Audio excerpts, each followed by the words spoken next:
Hello friends, union bank of India में vacancy निकली है। यह वैकेंसी स्पेशलिस्ट ऑफिसर एसओ के पद पे निकली है।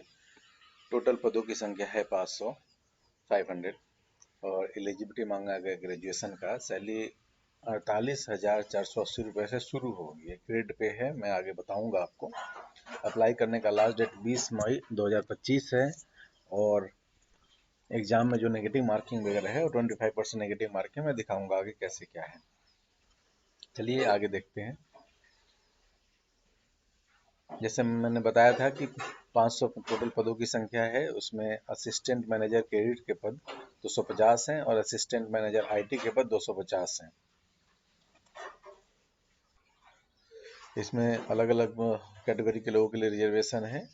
जैसे असिस्टेंट मैनेजर क्रेडिट का पद है और टोटल 103 पद अनरिजर्व कैटेगरी में। अनरिजर्व कैटेगरी का मतलब किसी भी कैटेगरी का कैंडिडेट इस पद के लिए अप्लाई कर सकता है। ईडब्ल्यूएस के 25 हैं। ओबीसी कैटेगरी के लिए 67 पद दिए गए हैं। एसटी के लिए 18 हैं और एससी के लिए 37 पद हैं। जहां तक असिस्टेंट मैनेजर आईटी की बात है तो टोटल पदों की संख्या इसमें भी 250 है। अनरिजर्व कैटेगरी के लिए 103 है, मतलब किसी भी कैटेगरी का कैंडिडेट इस पद के लिए अप्लाई कर सकता है। ईडब्ल्यूएस के लिए 25 हैं, ओबीसी के लिए 67 है, एसटी के लिए 18 हैं, एससी के लिए 37 है। इसके अलावा जो पीडब्ल्यूबीडी कैटेगरी, जो पहले पीएच कैटेगरी कहा जाता था, उनके लिए अलग अलग कैटेगरी में अलग अलग सीट दी गई है। असिस्टेंट मैनेजर क्रेडिट के लिए टोटल 10 सीट है असिस्टेंट मैनेजर क्रेडिट का और 10 सीट है असिस्टेंट मैनेजर आईटी का। चलिए इन पदों के लिए एलिजिबिलिटी क्राइटेरिया देखते हैं। Assistant manager credit JM GS 1 grade, ये पद है। ये इसके लिए मिनिमम एज है 22 सालों की और मैक्सिमम एज है 30 सालों की। और असिस्टेंट मैनेजर आईटी का जो पद है उसके लिए मिनिमम एज है 22 और मैक्सिमम एज है 30। चलिए दोनों के लिए एजुकेशनल क्वालिफिकेशन देखते हैं। असिस्टेंट मैनेजर क्रेडिट का जो पद है उसके लिए चाहिए ग्रेजुएशन इन एनी डिसिप्लिन, मतलब कहीं किसी यूनिवर्सिटी से आपने ग्रेजुएशन किया है तो चलेगा।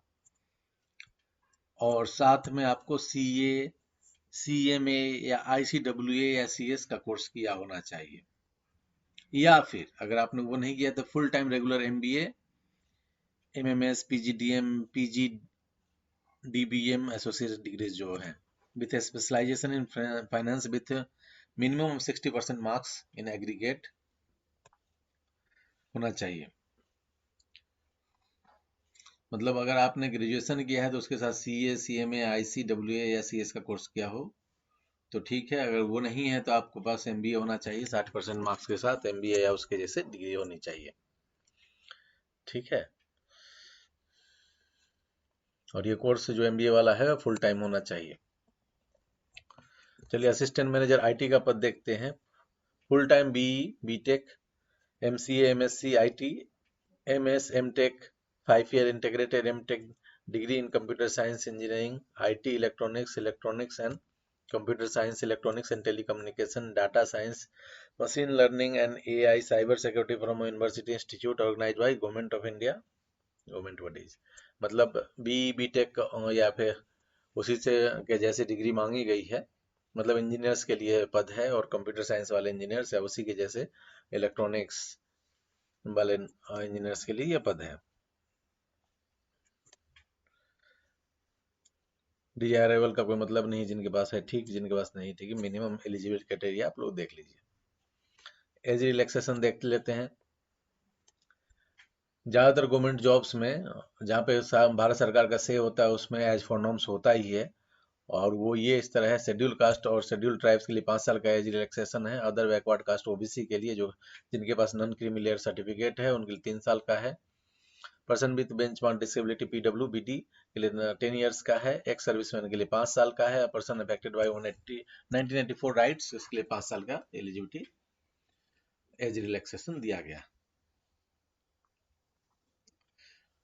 अगर फॉर्म अप्लाई करना चाहते हैं तो एप्लीकेशन फ़ी क्या होगी? जनरल ईडब्ल्यूएस ओबीसी के लिए 1180 रुपये होगी और SC ST PWBD के लिए 177 रुपये होगी। मुझे लग रहा है 1180 रुपये काफी ज्यादा है, लेकिन अब ये मांग रहे हैं, क्योंकि मैंने ज्यादातर अभी कई बैंकों के देखे हैं तो उसमें 400-500 रुपये तक ठीक होता है। 1180 रुपये too much cost, I don't know how they are charging, maybe cost has increased. देखिए सैलरी क्या मिलेगी। असिस्टेंट मैनेजर क्रेडिट का जो पद है उसके लिए 250 वैकेंसी है, और ये देखिए बेसिक पे स्केल है 48,480 रुपये से शुरू है। तो ये जो आपको ये जो दिख रही है वो आपको बेसिक पे है। जब आपका प्रोबेशन पीरियड खत्म हो जाएगा तो एक अच्छी खासी सैलरी आपके हाथ में आएगी। करीब करीब आप समझ लो कि जितनी यहाँ सैलरी दिख रही है उसे काफी ज्यादा, मतलब मुझे तो लग रहा है कि करीब करीब अगर मतलब 150 टाइम्स जनरली हो ही जाता है जैसे। तो ये जो 48,480 रुपये उससे काफी ज्यादा आपके हाथ में सैलरी आएगी, सारे जब आप अलाउंस वगैरह जोड़ेंगे प्रोबेशन के बाद जब काउंट होंगे तो दोनों के लिए बराबर सैलरी दी गई, दोनों पदों के लिए। चलिए देखते हैं सिलेक्शन प्रोसेस। सिलेक्शन प्रोसेस में इस तरह दिया गया है कि ऑनलाइन एग्जाम ले सकते हैं, ग्रुप डिस्कशन ले सकते हैं, स्क्रीनिंग एप्लीकेशन और या पर्सनल इंटरव्यू ले सकते हैं ये, या फिर इनमें से दोनों का किसी का कंबाइन ले सकते हैं, ऐसा इन्होंने कहा है। इनका कहना है कि इन्होंने पूरी तरह डिसाइड नहीं किया, लेकिन मैं आपको बता देता हूँ 99.99% चांसेज है कि आपका एग्जाम होगा और इंटरव्यू होगा। ग्रुप डिस्कशन हो भी सकता है, नहीं भी हो सकता, लेकिन अगर आपको लग रहा है कि केवल ग्रुप डिस्कशन के आधार पे के या केवल ग्रुप पर्सनल इंटरव्यू के आधार पे या ग्रुप डिस्कशन पर्सनल इंटरव्यू के आधार पे होगा, तो आज के समय मैंने ऐसा एग्जाम नहीं देखा, क्योंकि कैंडिडेट्स की संख्या इतनी ज्यादा होती है कि प्रैक्टिकली ये पॉसिबल नहीं है कि ग्रुप डिस्कशन इंटरव्यू करा करके सिलेक्शन कर ले।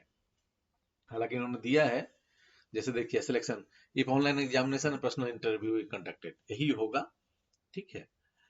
तो इनका कहना है कि अगर personal online examination personal interview होगा तो जो मेरिट लिस्ट बनेगी वो हाईएस्ट वाले का ऊपर रहेगा, नंबर जो पाया है हर कैटेगरी का। और जैसे मान लीजिए कोई ओबीसी कैटेगरी में है तो जो हाईएस्ट नंबर वाला है उसका ऊपर बनेगा, मेरिट लिस्ट में नाम रहेगा, उसके बाद है उसके कम नंबर का, उसके बाद वाले उसके कम नंबर का, इसी तरह हर कैटेगरी के कैंडिडेट का बनेगा। और जितने इंटरव्यू के लिए चाहिए उतने को ऊपर से वो ले लेंगे, ठीक है। जो क्वालिफाई होगा एग्जाम में, ऑनलाइन एग्जाम में, उनको पर्सनल इंटरव्यू देने दिया जाएगा। इनका कहना है कि ऑनलाइन एग्जामिनेशन कंडक्टेड और नहीं किया जाएगा, केवल पर्सनल इंटरव्यू कंडक्ट किया जाएगा। तो जो मेरिट लिस्ट होगा, जो अगर केवल ऑनलाइन एग्जाम नहीं होगा, मेरिट लिस्ट के आधार पे, सॉरी पर्सनल इंटरव्यू के आधार पे होगा, तो ये मेरिट लिस्ट इस तरह बनाएंगे वैसे ही। जब पर्सनल इंटरव्यू जिसको जितने मार्क्स आए हर कैटेगरी वाइज बना लेंगे मेरिट लिस्ट डिसेंडिंग ऑर्डर में। मतलब जनरल कैटेगरी में जो कैंडिडेट अप्लाई किए हैं उन सबका जो हाईएस्ट नंबर लाए उसका ऊपर एक नंबर पे, उसका दूसरे नंबर पे उसे कम वाले का, तीसरे नंबर उसे कम वाले का, और जितने उनको चाहिए ऊपर से वो ले लेंगे, ठीक है, ऐसा इन्होंने कहा है। फिर इन्होंने कहा if online exam not conducted both GD and personal interview conducted, मतलब ऑनलाइन एग्जाम नहीं लेंगे, जीडी और पर्सनल इंटरव्यू के आधार पे हो जाएगा। तो फिर इनका वही कहना है कि जीडी केवल ग्रुप डिस्कशन और पर्सनल इंटरव्यू के आधार पर होगा, तो दोनों में जो मार्क्स आएगा उसके आधार पे मेरिट लिस्ट बन जाएगी। मेरिट लिस्ट उसी तरह बनेगी डिसेंडिंग ऑर्डर में। ग्रुप डिस्कशन के लिए भी है सो पासिंग मार्क्स वगैरह इन्होंने दिया है, आगे मैं बताता हूँ। चलिए ये इन्होंने तो कह दिया कि केवल ऑनलाइन एग्जाम के आधार पे होगा, online exam and personal interview के आधार पे, या फिर केवल पर्सनल इंटरव्यू के आधार पे, या केवल ग्रुप डिस्कशन और पर्सनल इंटरव्यू के आधार पे, ठीक है, तीनों बता दिया। लेकिन मैं आपको बता रहा हूँ कि 99.99% चांसेज हैं कि आपका ऑनलाइन एग्जामिनेशन होगा, उसके बाद इंटरव्यू होगा। ग्रुप डिस्कशन हो भी सकता है, नहीं भी हो सकता है, लेकिन ऑनलाइन एग्जाम तो होगा ही होगा, क्योंकि नंबर ऑफ कैंडिडेट्स इतने ज्यादा होंगे कि practically not possible to conduct the group discussion and personal interview only. तो चलिए अगर ऑनलाइन एग्जाम होगी तो क्या होगा स्ट्रक्चर एग्जामिनेशन का। एग्जाम जो ऑनलाइन एग्जाम होगा उसमें देखिए पार्ट दो होंगे। पहले पार्ट में आपको क्वांटिटेटिव एप्टीट्यूड, मैथ जिसको कहते हैं, मैथ से रिलेटेड जो क्वांटिटेटिव एप्टीट्यूड, उसके 25 क्वेश्चन रहेंगे 25 मार्क्स का। रीजनिंग के 25 क्वेश्चन रहेंगे 25 मार्क्स का, और इंग्लिश लैंग्वेज के 25 क्वेश्चन रहेंगे 25 मार्क्स के। और टोटल 75 क्वेश्चन रहेंगे, इसके 75 मिनट दिए जाएंगे, हर क्वेश्चन के लिए 1 मिनट। Part 2, professional knowledge relevant to the post. जैसे जिस पद के लिए आप अप्लाई कर रहे हैं, तो उस पद के लिए जो प्रोफेशनल नॉलेज की जरूरत है, एक आईटी वाला पद था और एक एटी वाला पद था। एक के लिए फाइनेंस चाहिए था, एमबीए इन फाइनेंस और सीए वगैरह कोर्स, और एक के लिए चाहिए था इंजीनियरिंग कंप्यूटर साइंस वगैरह। तो प्रोफेशनल नॉलेज जो जिस पद के लिए अप्लाई कर रहे हैं, उस पद से रिलेटेड क्वेश्चन ऐसे पूछे जाएंगे, 75 क्वेश्चन 150 मार्क्स का, मतलब हर क्वेश्चन 2 मार्क्स का होगा। और इसके लिए टाइम लेकिन दिया जाएगा 75 मिनट ही, हर क्वेश्चन के लिए समय 1 मिनट। टोटल 150 क्वेश्चन, 225 मार्क्स के, 150 मिनट। मतलब ये जो पार्ट 2 है प्रोफेशनल नॉलेज वाला पेपर, ये आपके लिए डीसीएससी पेपर है, इसी में आप ज्यादा ज्यादा स्कोर कर सकते हैं। चलिए आगे देखते हैं। ऑनलाइन एग्जामिनेशन सेंटर्स कहाँ कहाँ हैं? ऑल ओवर इंडिया है, आप लगभग लगभग हर स्टेट में दे ही दिया एक सेंटर। आप देख सकते हैं आंध्र प्रदेश, असम, बिहार, छत्तीसगढ़, दिल्ली, गोवा, गुजरात, हरियाणा, हिमाचल, जम्मू, झारखंड, कर्नाटक, केरला, मध्य प्रदेश, महाराष्ट्र, मणिपुर, मेघालय, मिजोरम, नागालैंड, उड़ीसा, पुडुचेरी, पंजाब, राजस्थान, सिक्किम, तमिलनाडु, तेलंगाना, त्रिपुरा, उत्तर प्रदेश, उत्तराखंड, वेस्ट बंगाल, हर जगह सेंटर है। और ज़्यादातर स्टेट में एक से ज़्यादा सेंटर है। तो आप अपनी ज़रूरत के हिसाब से जो सेंटर चाहते हैं भर लें। चलिए, जहाँ ग्रुप डिस्कशन की बात हो रही थी, जो मैं कह रहा था आपको, ग्रुप डिस्कशन अगर ये कंडक्ट करेंगे तो इन्होंने ग्रुप डिस्कशन का पासिंग मार्क्स रखा है। वो ये है कि जनरल कैटेगरी के कैंडिडेट के लिए 25 मार्क्स रहेगा, और 22.5 मार्क्स रहेगा बाकी कैटेगरी के लिए, एससी, एसटी, ओबीसी सबके लिए 22.5 मार्क्स पासिंग मार्क्स है।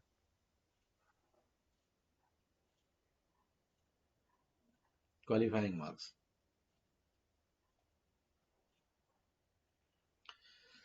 जहां तक नेगेटिव मार्किंग की बात है, जो ऑनलाइन एग्जाम होगा उसमें नेगेटिव मार्किंग 25% का होगा। मतलब एक सही क्वेश्चन करते हैं तो +1 मार्क्स मिलता है, और एक गलत क्वेश्चन करते हैं तो +1 मार्क्स का 25%, मतलब 0.25 मार्क्स घट जाएगा, 0.25 मार्क्स नेगेटिव हो जाएगा। कम है, ज्यादातर आज का ऑनलाइन एग्जामिनेशन में 0.33% रहता है, सॉरी 33% रहता है, मतलब 0.33। तो ये स्टूडेंट के फेवर में है, मतलब कम नेगेटिव मार्किंग है।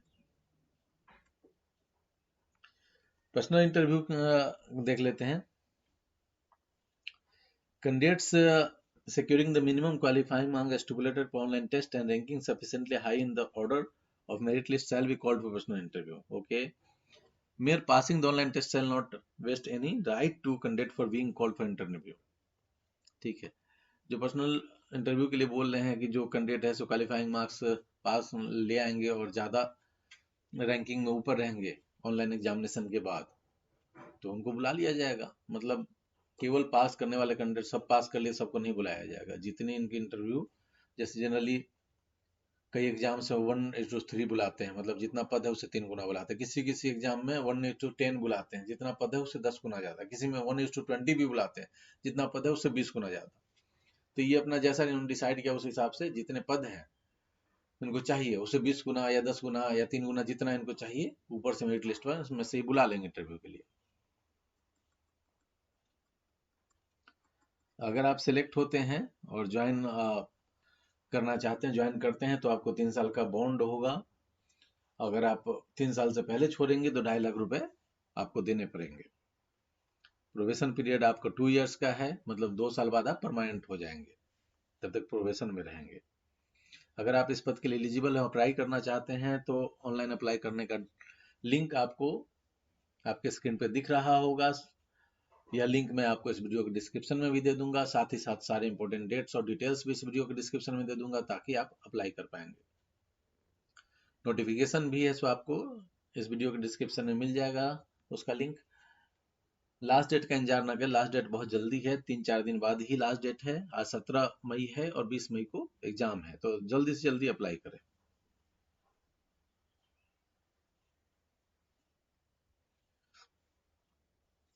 ज्वाइनिंग, ट्रेनिंग, करियर पाती, वही बात है, जिस पद के लिए आप अप्लाई करो उस पद पे ज्वाइनिंग होगी, उसके बाद बढ़ते जाएंगे आप।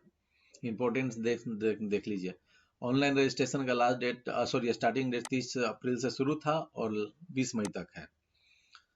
लास्ट डेट एक बार उसके वेबसाइट पे देख लीजिएगा कि एक्सटेंड वगैरह तो नहीं हुआ, लेकिन ज़्यादातर बैंकिंग के एग्जाम में हमने देखा है कि डेट बड़े फिक्स होते हैं, रेयरली एक्सटेंड होते हैं।